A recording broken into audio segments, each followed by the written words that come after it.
Right now, without knowing it, someone is being influenced. Not by an ad, not by an algorithm, by the people around them, the words being used, the order things are said in, the way a room feels before anyone asks anything. And here's what makes that genuinely fascinating. So is everyone else. We are constantly shaping each other's reality, and most of us have absolutely no idea it's happening. Studies show the average person makes around 35,000 decisions every single day, the vast majority below the level of conscious awareness. So the question isn't whether you're being influenced. The question is, do you understand how it works? Because once you do, relationships change, conversations change. The way you lead, negotiate, sell, and connect with other people fundamentally changes. What follows are 15 principles of persuasion drawn from decades of social psychology research. Not tricks, not scripts. Deep, transferable understandings of how the human mind actually works. By the end of this video, you'll never hear a conversation the same way again. When someone does something for us, we feel compelled to give something back. Psychologists call this reciprocity, and it's one of the oldest social forces in human history. Anthropologist Marcel Mauss documented this across cultures spanning centuries, from ancient Polynesia to medieval Europe. Giving creates obligation. It always has. Here's how it appears in the modern world. A charity sends a small, free gift before asking for a donation address, labels, a pen, a calendar. Studies consistently show this dramatically increases giving rates. The recipient didn't ask for the gift, didn't want it, but the moment it arrived, something in the brain registered. I owe them. The most persuasive people are givers first. They contribute before they ask. They offer value, insight, time, or attention without strings attached. And because of reciprocity, that generosity almost always returns to them. When uncertainty sets in, humans look to what others are doing. It's not weakness, it's efficiency. In ambiguous environments, following the crowd historically kept our ancestors alive. So the brain took a shortcut. If others are doing it, it must be correct. When Airbnb added review counts and most loved badges, booking rates climbed significantly, not because the properties changed, but because seeing others had stayed and approved removed uncertainty from the decision. If you want to be more persuasive, reduce uncertainty for others. Let them see who else trusts you. Share testimonials, results, examples, not to brag, to signal safety. End quote. We instinctively defer to those we perceive as experts. Psychologist Stanley Milgram demonstrated this in his famous obedience experiments, showing how people followed instructions from apparent authority figures, even against their own better judgment. But authority doesn't require a white coat. In everyday life, it's built through demonstrated knowledge, a clear track record, and the confidence to speak precisely about what you know. A doctor recommending a treatment, a sommelier suggesting a wine, a mentor sharing a hard-won perspective. In each case, people listen not just because of what is said, but because of who is speaking in that context. Authority is established before the conversation begins. Share your reasoning, cite your sources, show your thinking. When people understand why you know what you know, they become far more open to what you're saying.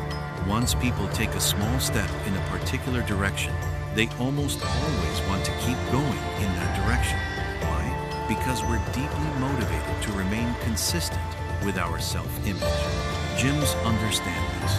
They don't just sell memberships. They get people in the door first.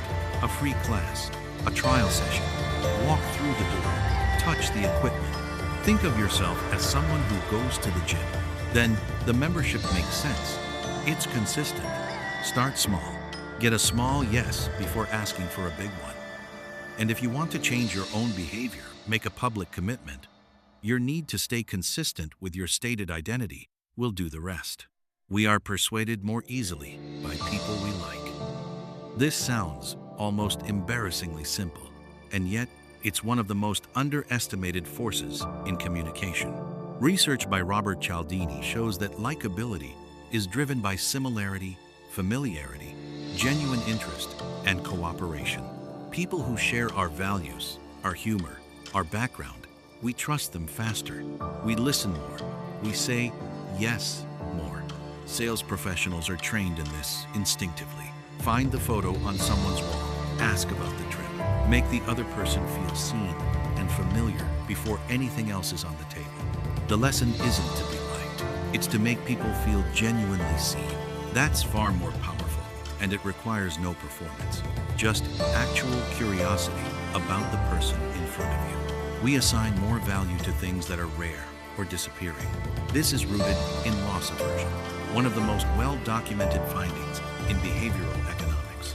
The pain of losing something is felt roughly twice as intensely as the pleasure of gaining something equivalent.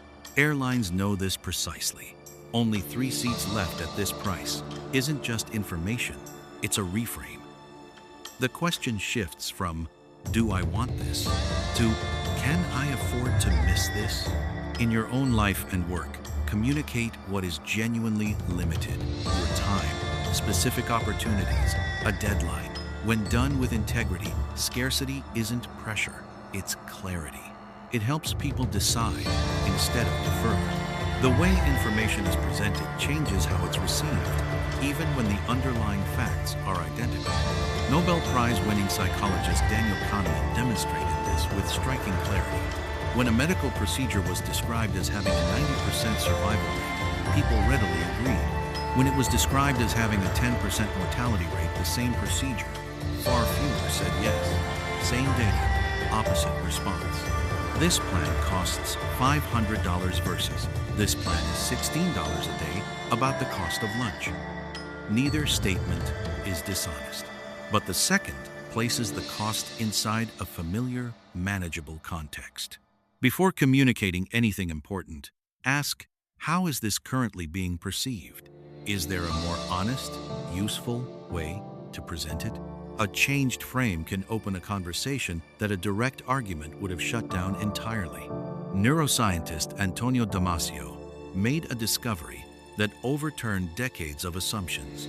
Patients with damage to the emotional centers of their brains couldn't make decisions, even simple ones. Without feeling, logic stalls. This means every significant decision, careers, relationships, purchases, commitments, is ultimately emotional. Logic is the story told afterward. The most effective communication speaks to what people care about before it speaks to what they think. Understand their fears, their hopes, their frustrations. When someone feels understood at the emotional level, they become genuinely open to what comes next. If there is one thing that separates genuinely persuasive people from everyone else, it's this. They make the other person feel truly heard. Not agreed with, not flattered, heard. Carl Rogers, one of the founders of modern psychology, built his entire framework around this insight. When people feel deeply understood, defensiveness drops, openness rises. They become capable of changing their own minds without being pushed. In hostage negotiation, one of the highest stakes persuasion environments on earth, elite negotiators spend the majority of their time listening, reflecting back, paraphrasing, not arguing, not demanding. Because when someone feels heard, they lose the need to keep fighting. Ask more questions. Interrupt less. Reflect before responding. The counterintuitive truth of persuasion is that talking less often gets further. Listening is influence. The brain doesn't evaluate things in isolation. It compares what came before, shapes what comes next, and skilled communicators use this constantly. Restaurants place a $90 steak at the top of the menu, so the $45 option feels reasonable by comparison. Real estate agents show a below-average property first, then the target home looks exceptional.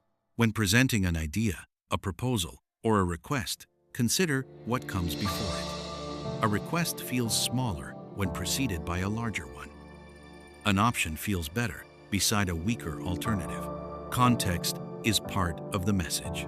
When any number appears first, it anchors expectations. Behavioral economist Dan Ariely demonstrated this with striking results. Participants who spun a random wheel, landing on a high number, subsequently bid higher at auctions. The number was arbitrary. It had no relationship to the item's value. It didn't matter. The anchor held. In salary negotiations, the first number sets the entire range. If the opening figure is ambitious but defensible, the negotiation happens in relation to it. If the other party goes first, you're working from their anchor. Go first with a reasoned, well-supported position. The anchor set today shapes the outcome tomorrow. Before logic, before argument, before writing, there was story. Human beings are narrative creatures, evolved to understand the world through narrative, not data. Neuroscientist Uri Hassan discovered that when one person tells a story and another listens, their brain activity begins to synchronize. The listener's brain mirrors the storyteller's brain. Neural coupling. And it's why story creates connection at a level that statistics simply cannot match. The most effective TED Talks, pitches, and campaigns are built around one story, a character, a conflict, a transformation, someone who was lost, something that changed, something now known. When something important needs to be communicated, resist leading with data. Find the story inside the data. Who was affected? What changed? What was at stake? Facts persuade the mind. Stories move the person. Beyond likability, there is something deeper, belonging. When people feel part of the same group, the same community, the same story, their resistance drops and their openness rises dramatically. Cialdini calls this unity and considers it the most powerful principle of all. Successful brands understand this intuitively. Harley-Davidson riders don't just own motorcycles, they belong to a brotherhood. CrossFit isn't a gym, it's an identity. Apple users don't just own a phone, they belong to a tribe who think differently. Find the genuine shared ground between any message and its audience. Emphasize the we that already exists, shared values, shared challenges, shared aspirations. People don't just buy products or ideas, they join communities. Give them one worth joining. The brain operates in two modes, effortless thinking and effortful thinking. When something is simple to process, clear language, familiar structure, smooth delivery, the brain experiences what psychologists call cognitive ease. And when things feel easy, they feel more believable, more trustworthy, more agreeable. The most influential communicators across history, Lincoln, Churchill, the most watched TED speakers, use short sentences, common words, and clear structure.